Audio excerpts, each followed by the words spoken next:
نیکی کا صلہ۔ مچھیروں کی بستی میں ماہی گیروں کی بہت بڑی آبادی تھی۔ ان میں ایک مچھیرے کا نام ماجد تھا اور لوگ اسے مکو کہتے تھے۔ بستی میں ایک گندی سی جگہ مکو کا جھونپڑا نما مکان تھا، جس کی دیواریں اور فرش کچی مٹی سے بنا ہوا جبکہ چھت گھاس پھوس کی تھی۔ اس کے اہل خانہ کو اس گھر میں بے شمار مسائل کا سامنا تھا۔ دن میں فرش پر مختلف اقسام کے حشرات الارض پھرتے نظر آتے تھے، جبکہ رات میں گھر کے مکین مچھروں سے پریشان رہتے تھے۔ مکو مچھلی چاول بہت شوق سے کھاتا تھا۔ اس کی ایک ہی بیٹی تھی جس کا نام مریم تھا۔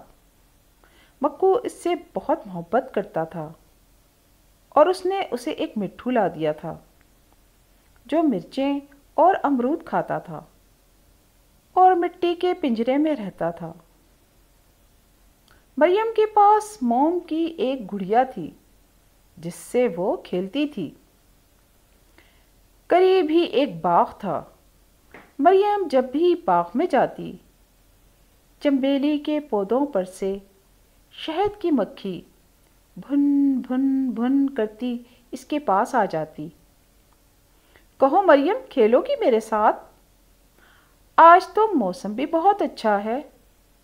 مکھی ادھر ادھر اڑتی، مریم اسے پکڑنے کو دوڑتی۔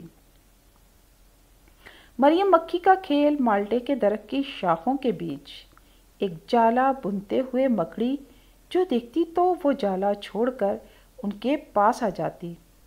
آہا مریم، آج تو میں بھی کھیلوں گی، مجھے تمہارے ساتھ کھیلنا اچھا لگتا ہے۔ مکڑی اپنے منہ سے تھوک نکالتی ہوئی بولتی، جس سے ایک لمبا سا دھاگا بن جاتا تھا۔ مکڑی اس پر لٹکتی اور جھولتی، مریم اور مکھی اس کے ساتھ ساتھ گھومتی۔ اگر مکڑی کسی پتے یا شاخ پر پھنس جاتی تو مکھی اور مریم اس کو نکلنے میں مدد کرتی۔ آم کے پیڑ کے نیچے ٹر ٹر ٹر ٹر کرتا مینڈک جو مریم کو کھیلتے دیکھتا تو مسکراتا۔ وہ اپنی سرخ سرخ آنکھیں گھماتا، میری طرف کوئی کود کر دکھائے تو جانوں۔ مریم مینڈک کی طرح پھدک کر چھلانگیں لگاتی اور کبھی مور کی طرح چلتی۔ مکڑی اور مکھی اس کی ان حرکتوں سے بہت خوش ہوتی۔ رات کو جب مکو گھر آتا اور کھانا وغیرہ کھا کر بستر پر لیٹتا تو مکو کو مریم دن بھر کی کارگزاری سناتی، جسے سن کر مکو اور مریم کی ماں بہت ہنستے۔ کئی روز سے مکو بہت پریشان دکھائی دیتا تھا۔ وہ سارا دن کشتی میں بیٹھا جال ڈالتا، مگر جال میں کوئی مچھلی نہیں آتی۔ ایک روز وہ مایوس ہو چکا تھا اور تھک کر گھر جا رہا تھا۔ اس نے آخری بار کشتی بیچ سمندر میں لے جا کر جال ڈالا تو اس میں ایک ننھی منھی سی مچھلی آ گئی جو جال میں پھنس کر تڑپ رہی تھی۔ شاید اسے اپنی ماں یاد آ رہی تھی۔ مچھیرے کو اس پر بہت ترس آیا۔ اس نے وہ چھوٹی سی مچھلی واپس سمندر میں ڈال دی۔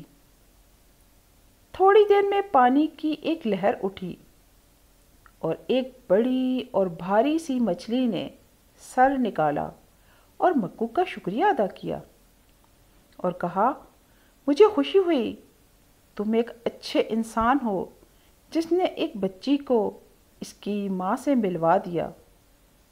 تم دوبارہ جال پھینکو، ہم تمہیں انعام دیں گے۔ یہ کہہ کر مچھلی سمندر میں واپس چلی گئی۔ مچھیرے نے جیسے ہی جال پھینکا، اس میں ایک بڑی سی سرمئی مچھلی پھنس گئی۔ اسے دیکھ کر مکو مسکرایا بھلا مچھلی کے بدلے مچھلی، یہ کیا انعام ہوا؟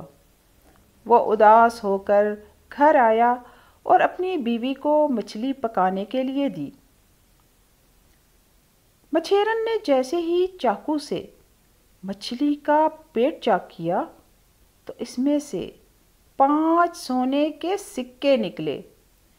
مچھیرا اور مچھیرن بہت خوش ہوئے۔ انہوں نے سکے جب بازار میں بیچے تو انہیں بہت سارے پیسے ملے، جس سے انہوں نے اپنی بیٹی مریم کے لیے نئے کپڑے اور کھلونے خریدے۔ ان پیسوں سے انہوں نے اپنا مکان بھی پختہ بنا لیا، جس پر پکی چھت ڈالی گئی تھی، جبکہ پرانی اور بوسیدہ کشتی کی جگہ نئی کشتی خرید لی۔